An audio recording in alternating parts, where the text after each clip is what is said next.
Praise lord everyone. Bible reading in 1 year, day 88, September 26. న్యాయాధిపతుల గ్రంథం 16వ అధ్యాయం నుండి చదువుకుందాం. తరువాత సంసోను గాజాకు వెళ్ళి వేశ్యనొకతను చూచి ఆమె యొద్ద చేరాను. సంసోను అక్కడికి వచ్చెనని గాజా వారికి తెలిసినప్పుడు వారు మాటు పెట్టి రేపు తెల్లవారిన తర్వాత అతన్ని చంపుదమనుకొని పట్టణపు ద్వారమునొద్ద ఆ రాత్రి అంతయు పొంచి ఉండిరి.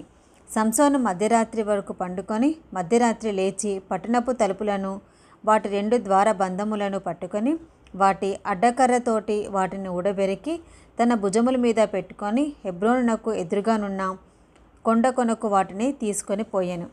పిమ్మట అతడు షోరేకు లోయలోనున్న దెలీలా అను స్త్రీని మోహింపగా ఫిలిస్తీన్ల సర్దారులు ఆమె యొద్దకు వచ్చి ఆమెతో, నీవు అతన్ని లాలన చేసి అతని గొప్ప బలము దేనిలోనున్నదో మేము ఎలాగో అతన్ని గెలవవచ్చునో తెలుసుకొనుము. మేము అతన్ని బంధించి అతని గర్వము అనుపుదుము. అప్పుడు మాలో ప్రతివాడును 1,100 వెండి నాణములను నీకిచ్చిదమని చెప్పిరి. కాబట్టి దెలీలా, నీ మహాబలము దేనిలో ఉన్నదో నిన్ను దేనిచేత కట్టి బంధింపవచ్చునో నాకు దయచేసి తెలుపుమని సంసోనుతో అనగా, సంసోను, 7 నిరవంజి చువ్వలతో నన్ను బంధించినడలా నేను బలహీనుడనై సామాన్య మనుషులలో ఒకని వలె అవుదునని ఆమెతో చెప్పెను. ఫిలిష్తీన్ల సర్దారులు 7 నిర్వంజి చువ్వలను ఆమె ఎద్దకు తీసుకుని రాగా ఆమె వాటితో అతన్ని బంధించాను. మాటున నుండి వారు ఆమెతో అంతఃపురంలో దిగి ఉండిరి కనుక ఆమె, సంసోను, ఫిలిస్తీన్లు నీ మీద పడుచున్నారని అతనితో అనగా అతడు అగ్ని తగిలిన నూలు రీతిగా ఆ తడపలను తెంపాను కనుక అతని బలము తెలియపడలేదు. అప్పుడు దెలీలా, ఇదిగో నీవు నన్ను ఎగతాళి చేసి నాతో అబద్ధమాడుతివి. నిన్ను దేనిచేత బంధింపవచ్చునో దయచేసి నాకు తెలుపమని సంసోనుతో అనగా అతడు, పేనిన తర్వాత పనికి పెట్టని కొత్త తాళ్లతో నన్ను బాగుగా బంధించినడలా నేను బలహీనుడనై సామాన్య మనుషులలో ఒకని వలె అవుదునని ఆమెతో చెప్పాను. అంతటా దెలీలా పేనబడిన కొత్త తాళ్లను తీసుకొని వాటితో అతన్ని బంధించి, సంసోను, ఫిలిస్తీన్లు నీ మీద పడుచున్నారని అతనితో అప్పుడు మాటున నుండి వారు అంతఃపురంలో నుండిరి. అతడు తన చేతుల మీద నుండి నూలు పోగును వలె ఆ తాళ్లను తెంపెను. అప్పుడు దెలీలా, ఇది వరకు నీవు నన్ను ఎగతాళి చేసి నాతో అబద్ధం ఆడుతివి. నిన్ను దేని వలన బంధింపవచ్చునో నాకు తెలుపమని సంసోనుతో చెప్పగా అతడు, నీవు నా తల జడను 7 అల్లిక అల్లినెడలా సరి అని సంసోనుతో చెప్పాను. అంతటా ఆమె మేకుతో దానిని దిగగొట్టి, సంసోను, ఫిలిస్తీన్లు నీ మీద పడుచున్నారని అతనితో చెప్పినప్పుడు అతడు నిద్ర మేలుకొని మగ్గపు మేకును నేతను ఊడదీసుకొని పోయాను. అప్పుడు ఆమె, నా యందు నీకు ఇష్టం లేనప్పుడు నేను నిన్ను ప్రేమించుచున్నానని ఎందుకు చెప్పుచున్నావు? ఇది వరకు నీవు ముమ్మారు నన్ను ఎగతాళి చేసి నీ గొప్ప బలము దేనిలో ఉన్నదో నాకు తెలుపకపోతివి అని అతనితో అనెను. ఆమె అనుదినము మాటల చేత అతన్ని బాధించి తొందరపెట్టుచున్నందున అతడు ప్రాణము విసికి చావగోరెను. అప్పుడతడు తన అభిప్రాయం అంతయు ఆమెకు తెలియచేసి, నేను నా తల్లి గర్భము నుండి పుట్టినది మొదలుకొని దేవునికి నాజీరు చేయబడిన వాడనే ఉన్నాను. నా తల మీదికి మంగళకత్తి రాలేదు. నాకు క్షౌరము చేసినడలా నా బలము నాలో నుండి తొలగిపోయి ఇతర మనుషుల వలె అవుదునని ఆమెతో అనెను.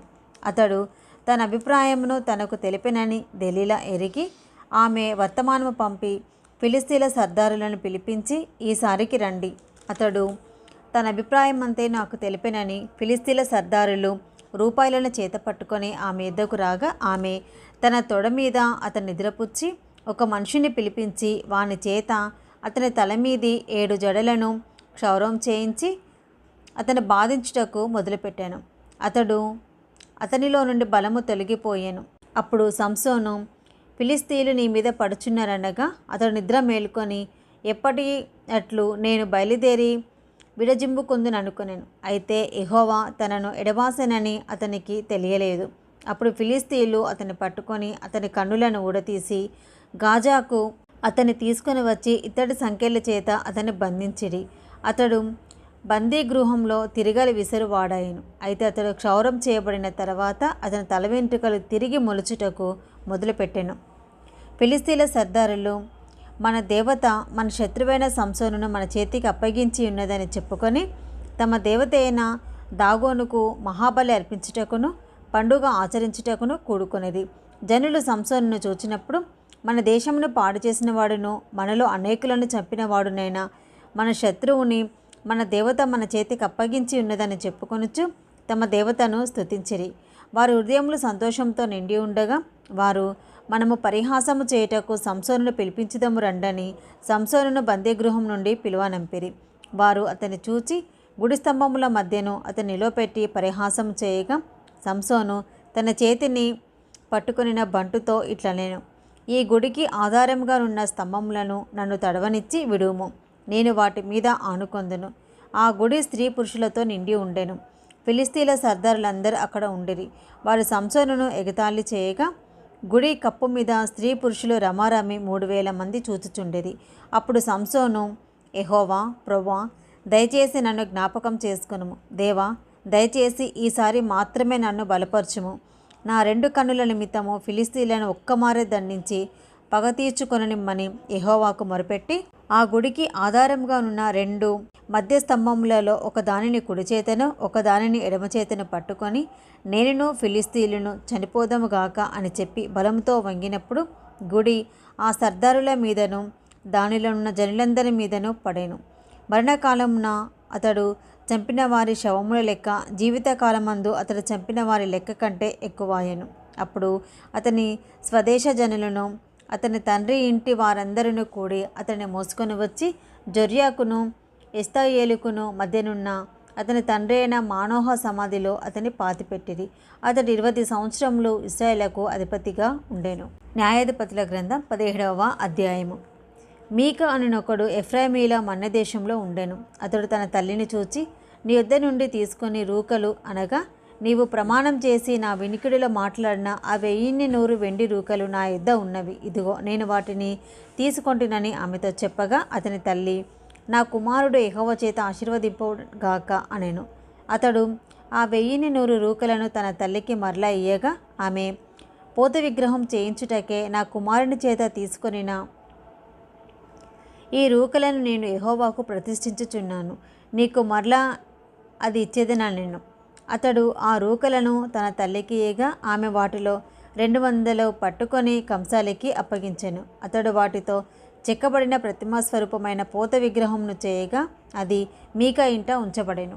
మీకా అను ఆ మనుషునికి దేవమందిరం ఒకటి ఉండెను. మరియు అతడు ఏఫోదును గృహదేవతలను చేయించి తన కుమారులలో ఒకని ప్రతిష్ఠింపగా ఇతడు అతనికి యాజకుడైను. ఆ దినములలో ఇశ్రాయేలుకు రాజు లేడు. ప్రతివాడును తన ఇష్టానుసారముగా ప్రవర్తించుచూ వచ్చెను.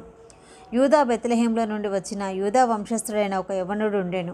అతడు లేవీయుడు. అతడు అక్కడ నివసించెను. ఆ మనుషుడు తనకు స్థలము దొరికిన చోట నివసింపవలెనని యూదా బెత్లెహేము నుండి బయలుదేరి ప్రయాణం చేయుచు ఎఫ్రాయిమీల మన్యదేశమునున్న మీకా ఇంటికి వచ్చెను. మీకా, నీవెక్కడి నుండి వచ్చితివని అతనిని అడగగా అతడు, నేను యూదా బెత్లెహేము నుండి వచ్చిన లేవీయుడను, నాకు దొరకగల చోట నివసించుటకు పోవచ్చున్నానని అతనితో అనెను.